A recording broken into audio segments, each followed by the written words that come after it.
स्वागत। मैं अनुराधा आप सबका धन्यवाद देना चाहती हूँ कि आपने हमारे दोनों चैनल स्पॉटिफाई और यूट्यूब को सराहा, उसको सब्सक्राइब किया और अपने सुझाव और अपने कमेंट्स लिखे।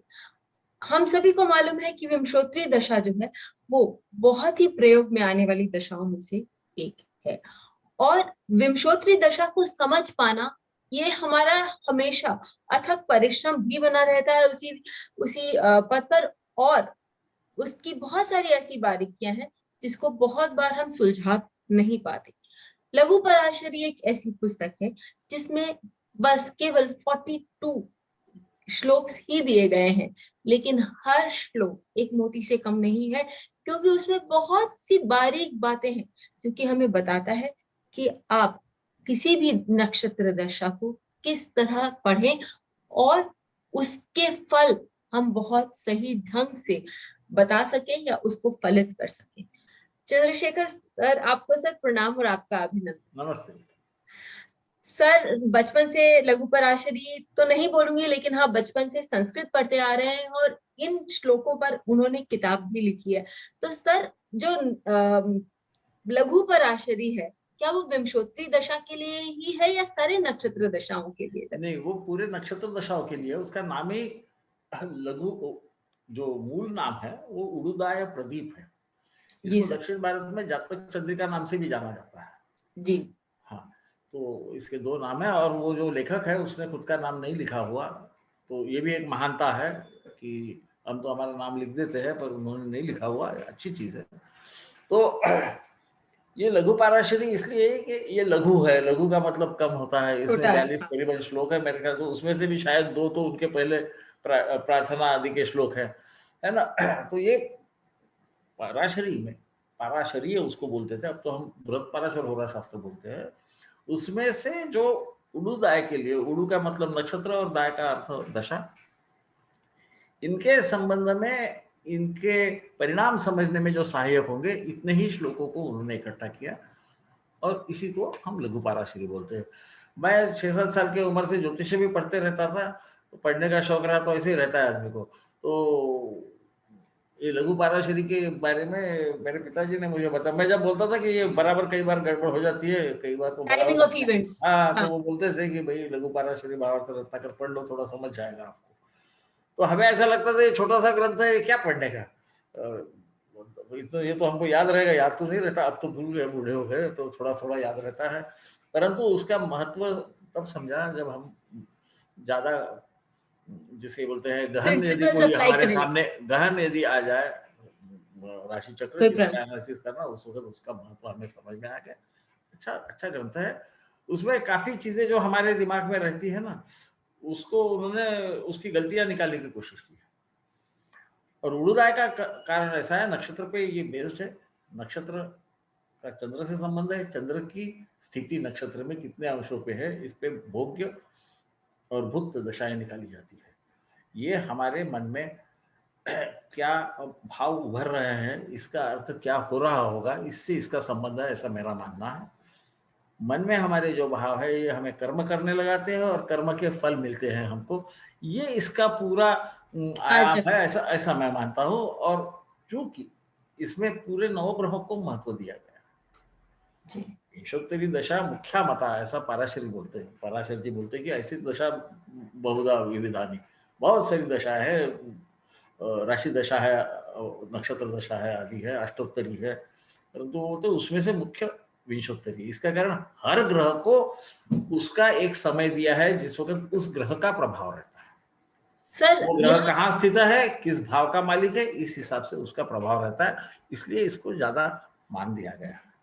सर, यहाँ पर एक बात आपसे पूछना चाहूंगी कि आपने बोला कि ये उदु दशा या नक्षत्र दशा पर बेस्ड है, तो सर टाइमिंग की एग्जैक्ट कौन से टाइम पर क्या घटना हो सकती है, उससे हम ये बहुत लघु पराशरी के नियम यदि समझ लें अच्छे से, तो हमारे को टाइमिंग करने में कोई भी इवेंट बहुत आसानी हो जाती है। काफी आसानी होगी, क्योंकि हमें विवेक तो वापरना ही पड़ेगा। हाँ, है ना।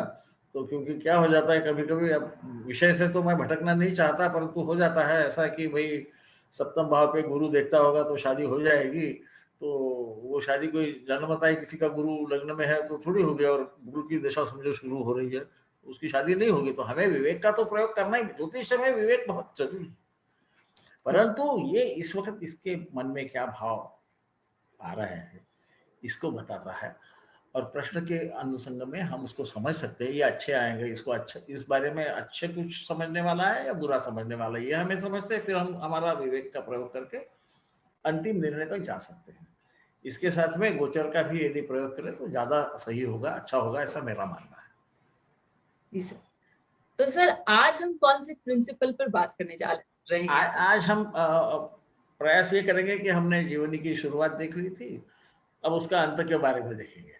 यहाँ पर मारक के बारे में हमारे मन में जो अलग अलग विचार रहते हैं इसके बारे में हम बोलेंगे। सहसा ऐसा माना जाता है कि द्वितीय भाव का मालिक और सप्तमेश ये प्रमुख मारक है, उसमें भी द्वितीय भाव का मालिक को ज्यादा महत्व दिया गया है, इसे ज्यादा शक्तिशाली मारक समझा गया है। परंतु यहाँ किस स्थिति में ये बदल जाता है इसके बारे में बोला गया है। तो वो श्लोक ऐसा है कि मारक ही सह संबंधा निहंता पापकृत शनि अतिक्रमेतरान सर्वान भवेत्येव न संशय। इसका मतलब कि जब मारक ग्रह से शनि का संबंध आ जाता है, संबंध 5-6 प्रकार के रहते हैं, एक दूसरे पे दृष्टि रहना, एक की दृष्टि होना दूसरी की न होना, एक दूसरे के राशियों पे दृष्टि रहना, एक राशि पे होना दूसरे पे न होना, जी सर, एक दूसरे के साथ होना, ये सब संबंधों के प्रकार है, प्रकार और नियम है, इनको जी भी सर। हमको समझना चाहिए। तो पापकृत शनि बोला है, शनि तो नैसर्गिक पाप ग्रह है ही, हमें पता है। पापकृत शनि का मैं ऐसा अर्थ निकालता हूँ कि ये यदि त्रिषड़ा या त्रिक स्थानों के मालिक हो, यानी 3, 6, 11 या 6, 8, 12 के यदि मालिक हो तो फिर इनको पापकृत कहना चाहिए। ऐसे शनि का मारक ग्रह से संबंध होने पे ये सब मारक वगैरह को पीछे हटा देता है और खुद ही मारक के परिणाम देने के लिए वो तैयार हो आगे बढ़ जाता है, जाता है। ऐसा ऐसा इसका अर्थ है। और ये भी हमें ख्याल में रखना कि मारक ग्रह अपने महादशा में सहसा मृत्यु नहीं देता, वो हमारे उसके अंतरदशा में, प्रत्यंतर दशा आदि में मृत्यु देता है, या उसके महादशा में दूसरा उससे संबंधित ग्रह मृत्यु दे सकता है। इसे ध्यान में रखिए, वो लघु पाराशरी के जब हम श्लोकों का ज्यादा बात करेंगे उसके बारे में हम विस्तृत चर्चा करेंगे। तो यदि आपको हमारा लघु पराशरी कोर्स ज्वाइन करना है तो हमें व्हाट्सएप करें या फिर हमारे वेबसाइट से डायरेक्ट आप ये कोर्स ज्वाइन कर सकते हैं। सर आपने यहाँ बताया कि शनि यहाँ पर प्रमुख हो जाता है। सर आपके हिसाब से ऐसा क्यों? शनि तो कर्म कारक भी माना गया है, वो कार्य करता है, लेकिन वो मारण ये शक्ति कहाँ से? बराबर है, सही बात है, क्योंकि प्राण पे उसका अधिकार है। प्राण यानी हम जो सांस अंदर लेते हैं उसको प्राण बोलते हैं। तो प्राणाय स्वाहा, अपानाय स्वाहा पूजा वूजा में बोला जाता है। तो ये प्राण जब हम लेते हैं तो हमारा जन्म होता है, और उसका एक चिन्ह रहता है, वो बालक जो पहले रुदन करता है ना, वो जब वो खुद के शक्ति से सांस लेता है, हाँ, तो बालक का रुदन होता है, वो हम उसको जन्म समझते हैं। हाँ, तब तक वो माता के अम्बिलिकल कॉर्ड से उसके जुड़ा हुआ रहता है। हाँ, उससे उसको वो खुद का उसका जो फेफड़े है वो काम नहीं करते रहते, वो दर्द होता है इसलिए वो रोता है। इसको यदि जन्म समझा जाए तो जिस दिन प्राण बंद हो जाएगा उसको मरण समझना चाहिए। ये बताने के लिए कोई साइंटिस्ट होने की जरूरत है नहीं, है ना? तो हाँ, तो इसलिए शनि का संबंध प्राण पे है। अब ये मारक से संबंध आने पे ये प्राण को गड़बड़ करने की ताकत रखता है। और प्राण गए बगैर आपका जीवन जाते नहीं है। कई लोग कोमा में पड़े रहते हैं, जब तक सांस नहीं जाएगी वो रहेंगे, है ना? तो शनि का तो हमारे देखो जाने दो, ये तो थोड़ा सा विषय अंतर होता है, पर देखिए शनि को हम भृत्य कहते हैं और ये कंटिन्यूअस काम करता है और उसको सब डरते हैं, पर ये हमारे साथ है। हम रोज जो सांस लेते हैं छोड़ते हैं ना, ये शनि काम कर रहा है हमारे लिए, इसीलिए उसको बहुत मेहनती ग्रह कहा गया। तो इस शनि का संबंध आने से ये वो मारक के सब अधिकार अपने पास ले लेता है। वो तो मैं ही करूंगा ना, तू क्यों करता है, मैं नौकर हूँ, तो तेरा भी काम कर लूँ, ऐसा उसका अर्थ है। तो इसके लिए हम एक छोटा सा उदाहरण ले लेते। हाँ, राशि चक्र देख लेते हैं। कार्लो पॉन्टी करके ये बड़े डायरेक्टर थे, सोफिया लॉरेन के ये हस्बैंड थे, हाँ, हस्बैंड भी थे, और हम जब तरुण थे तो हम वो सोफिया लॉरेन वगैरह की पिक्चर्स देखते थे, बहुत अच्छी स्त्री शक्ति फेमस। वाली, हाँ, ऐसी कहानियों की उसकी फिल्में रहती थी। तो इनका हम जब राशि चक्र देखते हैं, हम देखते हैं कि शनि जो है इनका, ये त्रिशरायश भी है, ये त्रिकेश भी है, क्योंकि ये 11वें का भी स्वामी है, 12वें का भी स्वामी है, तो ये पापकृत तो पहले बन गया। इसके बाद में ये शनि द्वितीयेश मंगल पे अपनी दृष्टि रखता है, और ये परस्पर दृष्टि है, ये ज्यादा नजदीक की दृष्टि हो जाती है, क्योंकि और मंगल भी उनके जो 12वें भाव के स्वामी होने से वहां पर भी मंगल दृष्टि डालता है, ये जरा ज्यादा नजदीक की दृष्टि हो गई। संबंध जो है ये गहरा संबंध हो गया, ऐसा हम कह सकते हैं। मंगल सबसे प्रबल मारक है, क्योंकि वो द्वितीय स्थान के अधिपति है जी। ये हम कभी कभी ऐसा गड़बड़ कर देते हैं कि वो पंचमाधिपति होने से वो मारक नहीं होगा, ऐसी गलती न करें।